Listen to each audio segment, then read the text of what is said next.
if you can imagine, this man lost his son. He was grieving. 2 weeks later, he gets a phone call from the police department letting him know that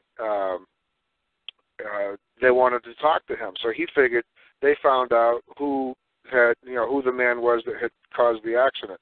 When he got down there, they accused him with manslaughter of killing his kid, and he was in court for a couple of years altogether. From, if I remember the story right, I heard this 10 years ago, and the first year, or the first 6 months, 8 months, a year, I don't know how long it was, he had attorneys, and he realized after a while that they wanted to, they wanted him to plead guilty. They wanted him to just make a deal and move on because they didn't care, whether he went to prison or not. And he ended up he fired all his attorneys. He studied, and somehow he got access to common law court.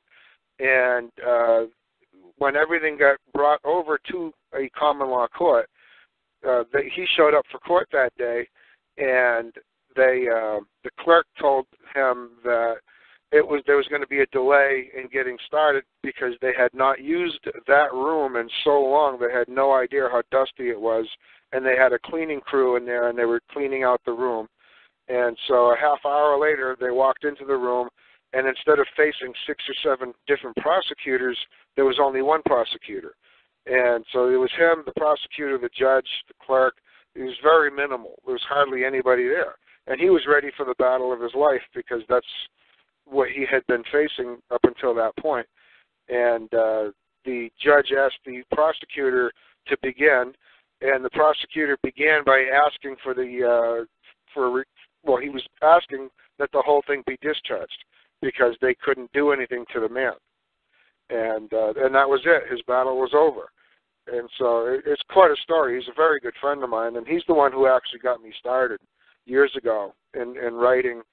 And so it was the first example that I had gotten from somebody who had actually lived it, that the courts are available, the common law courts, but it's a different, according to him, it was a different part of the building. It's a part of the building they didn't even use, and it had sat dormant for so long that they had to go in there and clean it up and get the dust off and scrub the place down before they could even hold court. So you hear these stories and you wonder, what's really going on. They built a new county courthouse here where I live, and I'm wondering, did they build a room for common law? Is that really how it is? Is it really a separate room? Yeah, Gus, it's funny you say that. When I was filing my Queen's Bench case in the it was done nationally, but then transferred locally. Now I know my county court inside and out. I've been to every single room. I've been everywhere around there. And I noticed 1 or 2 little rooms I'd never been to because they were kind of staff rooms, or, like you see staff going in there, so you never bother going down there. You just kind of presume that must be where they go and, clock in, clock out or something. When it came to my Queen's Bench case, as soon as you walk into the courthouse, there's 2 doors, even before you go through security, on the left and the right. And I just thought they were nothing. I thought maybe they're cleaning cupboards because nobody ever went in there. And it was funny that Queen's Bench case was in there, and there was actually a courtroom in there. And I thought, oh my God, where did this courtroom come from? I didn't even think it was a courtroom. It didn't have nothing written on the front. It's almost like that one was hidden. All the others had courtroom 1, 2, 3. This had nothing written on it.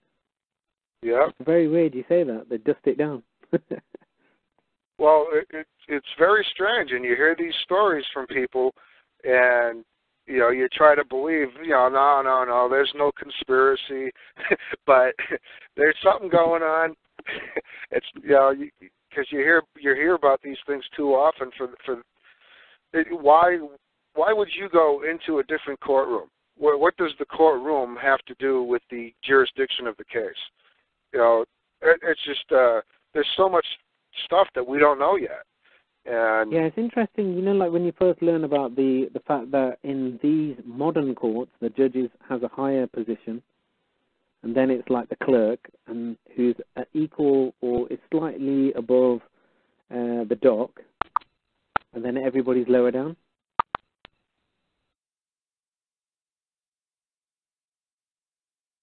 Hello? Hello? Can you hear me? Yeah, I can hear you. I think I've got a really bad line today. There's a judge, a clerk. Yeah. Yeah, so just the fact that you hear me, Polly? Yeah, I can hear you. Oh, okay. Yeah, I've been listening to you guys, but I had to mute myself out because it was a little loud in the garage.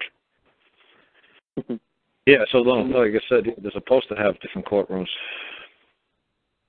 The court's supposed to look different. Have you seen the common law ones where everybody's on a level playing field and the judge is to one side? Yeah, I'm trying to remember who I showed that picture to lately. You know, somebody asked me for that photo. You know, what a common law. What should it look like? Yeah, it looks like it. I've seen something. I'm trying to remember if it was Canada or England. I'm trying to remember. I've seen it in England, so I'm guessing you did it here. Yeah, I think I can't remember where I showed you folks that.